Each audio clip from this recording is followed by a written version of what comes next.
Yo, everyone, this is another anime review. Yes, another anime review. And today's anime in question is an anime, a little known anime, a recent anime, known as Outbreak Company. Which I've been reviewing episodically on my channel and whatnot for the fall season of anime, and now that it's finally finished, I can review it as a whole. And I gotta tell you, like, I was pleasantly surprised. I genuinely thought this series was going to turn out to be shit. Like, I seriously did. Just the look of it looked really dumb to me. I wasn't too interested in the premise on paper, but it turned out to be a surprising series, and now I'm here to share with you exactly why. So yes, Outbreak Company. Alright, Outbreak Company is a Japanese light novel series written by Ichiro Sakaki, with illustrations by Yugen Kodansha. Kodansha has published 7 volumes since December 2011. So yeah, the light novel was written by Ichiro Sakaki, illustrated by Yugen, and published by Kodansha, and original run was from December 2nd, 2011, and it's still ongoing with 7 volumes. The manga is written by Ichiro Sakaki and illustrated by Kiri Kaijiya, and published by Kodansha, and it originally ran from November 7th, 2012, and is still ongoing with a total of 2 volumes. And the anime was directed by Kei Oikawa, and the music's by Keiji Inai, and it's by Studio Feel, and originally ran from October 3rd, 2013 to December 19th, 2013, with a total of 12 episodes. Alright. Shinichi Kano is a young, secluded otaku who is offered a job thanks to his vast knowledge of anime, manga, and video games, and just after meeting his new employer, he is kidnapped, awakening in an alternate world with a fantasy setup. Shinichi then is informed that he was in fact selected by the Japanese government to help improve his country's relations with this new world by establishing a company to spread the unique products of the Japanese culture to this new unexplored market. I gotta tell you, that plot right there, when I first heard that plot synopsis, it sounded to me to be really fucking dumb. I'm not gonna lie. You know, so I was very hesitant, and I first wasn't gonna watch it, but then I started hearing people actually praising it. I'm like, really? Really?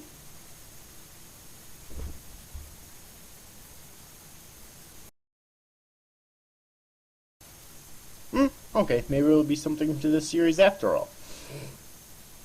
So I checked it out, and I'm so glad that I did. Basically, what this series is a gag comedy anime series, meaning it parodies lots of things, and really what this series parodies is lots of cliches in anime and manga. Lots of cliches in anime and manga that are used all the time in the most unimaginative anime and manga series, but it uses them in the most creative ways to make comedy, and I think it's fucking hilarious. Okay? Like, no bullshit. I honestly fucking loved it. So, yeah. So, now let's talk about the characters. Obviously, with a series like this, there's not really a whole lot to talk about with characters, but I can at least talk about a little bit. Shinichi Kano is the main character. He decides to look for a job in order to escape the hikikomori lifestyle he had fallen into after entering high school, but as a result he ends up employed in spreading the otaku culture for the Holy Eldant Empire. He is a hardcore otaku who is true and honest to his interests. He drives the series. Honestly, like, Shinichi, if it wasn't, like, this series wouldn't necessarily be boring, but if he wasn't as much of an otaku as he is, well, first off, there would be no series, obviously, but even if the series did exist and that wasn't the case, like, it wouldn't be nearly as interesting. Alright, because basically he starts a fucking school in this new world where he teaches the students of all ages about anime, manga, and video games, and it's like, even eventually gets to be on good terms with the fucking princess, who looks like she's not even in middle school yet.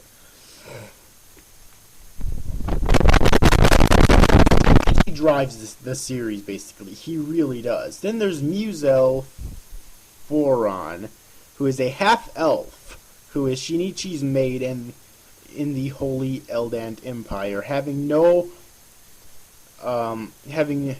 no discrimination at her origin. Shinichi quickly befriends Muzel and starts teaching her the Japanese language. Now, in the beginning, sound which allows them to speak to each other and understand each other.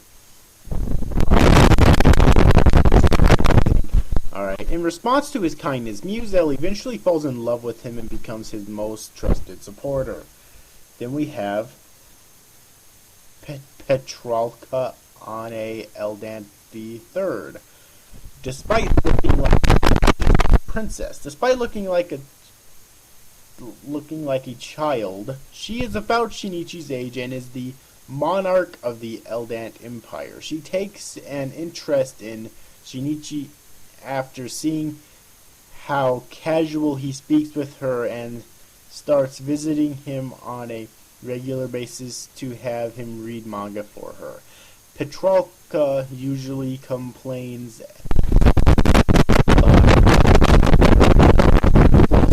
Shinichi and asks him to teach her the Japanese language as well. You can kind of tell where the cliches here fit in, can't you? Like, already that right there is a cliche too. The most cliche love triangle you could possibly fucking have, where it's like both, it's like, okay, Chocolate is the generic tsundere character, alright, and Muzel is the generic submissive female character. But they're just so fucking awesome! Does it make me a pedophile that I actually like Petralka as a character? I honestly don't fucking know, and it scares me. Okay. I'm not a pedophile. Okay. But, we have other characters, too. Such as Minori, a well-endowed member of the JSDF assigned to help Shinichi with his task of spreading the otaku culture in Eldant.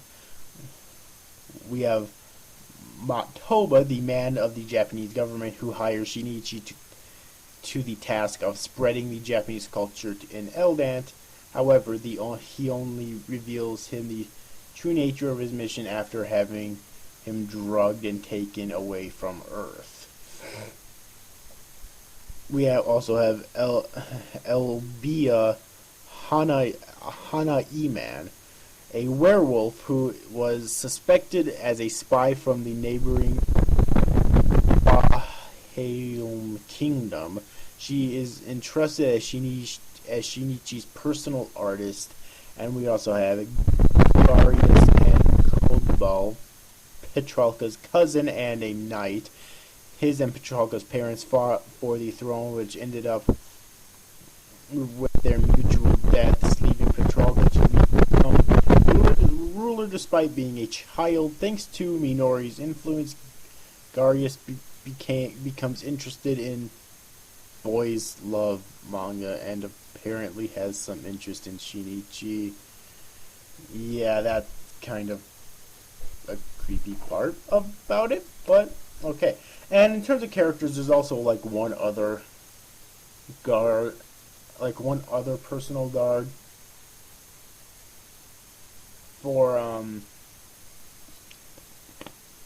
Petrarca because Darius is one of them, and there's another much older one character. But we also have all these other really cool and interesting fantasy characters in this, well, fantasy setting, obviously.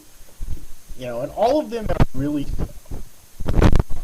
cool, and they also help to drive the comedy in this series. So I pretty much liked all the plot. I pretty much loved the plot and all the characters that they presented. Said the animation isn't that great in this series. I didn't expect it to be, and there are times when it's really great. Like in the final episode, for example, when the building's done, or like when the school caught on fire, the animate, or maybe it's like a mansion or something or whatever. But you know, there are other times similar to that, but you know, for the most part, the animation isn't that great. I don't think in this series. So yeah. And the art I like. I love all the character designs. I think they're all really interesting. Probably the most uninspired one would be Shinichi's, but even his isn't completely like 100% cliche. So I really do love the art and the character designs in this anime. The music is also pretty good too. It's nothing too memorable, but it's definitely pretty good for a comedy series. This is. Opening, I actually really enjoyed it. The song was really catchy, and the ending was pretty decent as well. Right. So now that we got that out of the way, there is really only one complaint I had. One of the jokes that it's with the joke that they kept doing all the fucking time. The lolicon joke. Of course they had to fucking do the lolicon joke. Look, I can deal with the fucking fan service jokes, you know, like Elbia had a lot of fan service jokes in this fucking series, okay? And if you watch the series and see her, you know fucking why. But it's like, why with all the fucking lolicon jokes when it comes to, or rather when it comes to Petrarca, I mean, alright, the princess. What the fuck? That's the one thing that's like, I shouldn't be too surprised because this full title of the series is Outbreak Company Moeru Shinryakusha, which translates to Outbreak Company the Moe Invader. So it's like, I shouldn't be too surprised, but still, it was really fucking off-putting for me, okay? I didn't like that at all, and I kind of wish that they would have stopped it, but of course they fucking didn't. Other than that, though, I didn't really have any other complaints about this series. It was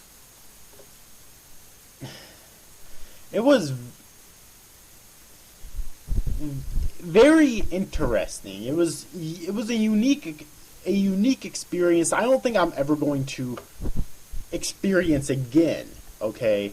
And so that's why if you're a fan of anime, manga, and video games, if you're an otaku, basically, I definitely recommend this to you.